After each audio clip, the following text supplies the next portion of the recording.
ইমামের বেতন কম হলে এলাকাবাসী গুনাহগার হবে কিনা? মেয়ের বয়স 30, বিয়ে আসলে বিয়ে হয় না, কি আমল করব, করণীয় কি? কঠিন প্রশ্ন রে বাবা রে। আমাদের দেশে একটা সমস্যা আছে। সমস্যা কি জানেন? যারা ইমামতি করে, আপনি যখন তাকে বলবেন ভাই আপনি তো ইমামতি করেন, বেতন কত পান? কয় না আমি তো চাকরি করি না, আমি খেদমত করি। ভালো কথা, তো খেদমত করে বেতন কত? কয় না বেতন না, তারা আমাকে হাদিয়া দেয়। কয় কত? কয় দেয় 10,000। আচ্ছা উনি চাকরি করে না খেদমত করে? কথা কয় না, বেতন কত? তাহলে বোঝা গেল উনি খেদমত করতেছে। খেদমতের তো কোনো বেতন হয় না, এটা হাদিয়া। ভালো, কিন্তু পাশের মসজিদ থেকে ওনাকে আবার অফার দিল 18,000 টাকা দেওয়া হবে। উনি এখন কই?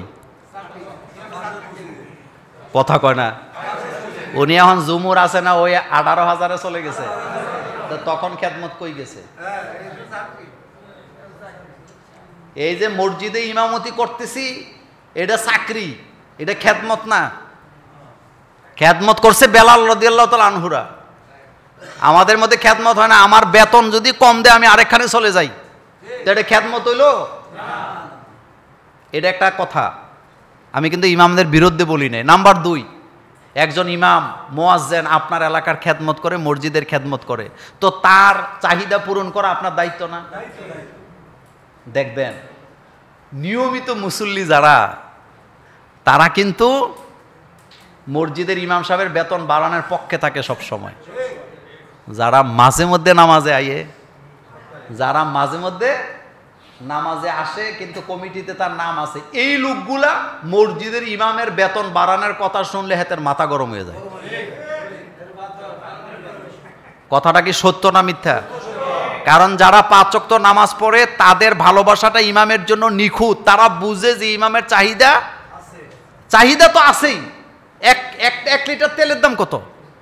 1 কেজি আলুর দাম কত? পেঁয়াজের দাম কত? চাউলের দাম কত? তা আপনি তাকে চাহিদা পূরণ, আর সে যে সারাটা দিন আপনাকে দিচ্ছে, তা আপনাদের কি দায়িত্ব নাই তার সংসারটা চালাবার? হযরত ওমর, আবু বকর, তারা যে খেলাফতের দায়িত্ব পালন করছে, মাসিক বেতন নেয় নাই? কথা কন না কেন? তা আমাদের ইমাম সাহেব নিলে সমস্যা কি? এটা তো ইমামতি 2 প্রকার। বলেন ইমামতি কয় প্রকার? সোগরা, কোবরা। বলেন, এটা হলো ছোট ইমামতি। আর রাষ্ট্র চালান বড় ইমামতি। তো রাষ্ট্র চালায়া বড় ইমামতি থেকে বেতন নিতে পারবে, ছোটটা থেকে নিতে পারবে না কেন? এই জন্য ইমামদের বেতন যোগ উপযোগী দিবেন। কাবিনের মধ্যে লেখা থাকে স্ত্রীর ভরণ পোষণ কিভাবে আদায় করিবে, তো কাজী সাহেবরা লিখে দেয় যোগ উপযোগী ভদ্রচিতভাবে আদায় করিবে। তো একটা কাবিন নামায় যদি এই কথা লেখা থাকতে পারে, আর একজন ইমাম পুরা মহল্লার দায়িত্ব পালন করে, আজান দেয়, নামাজ পড়ায়, মসজিদ পরিষ্কার রাখে, একজন মুয়াজ্জিন ইমাম, আপনি তার বেতন বাড়ানোর দরকার আছে নি? বাড়ায় দিবেন। হুজুরদেরকে দিলে কমে না, এটা মনে রাখবেন। কারণ এটা আল্লাহর রাস্তায় আপনি দিতেছেন। কার রাস্তায় দিতেছেন? আল্লাহ পাকের রাস্তায় দিচ্ছেন। সেজন্যে তার যেন চাহিদা পূরণ হয়। মেয়ের বয়স 30, বিয়ে আসলে বিয়ে হয় না, কি আমল করব, করণীয় কি?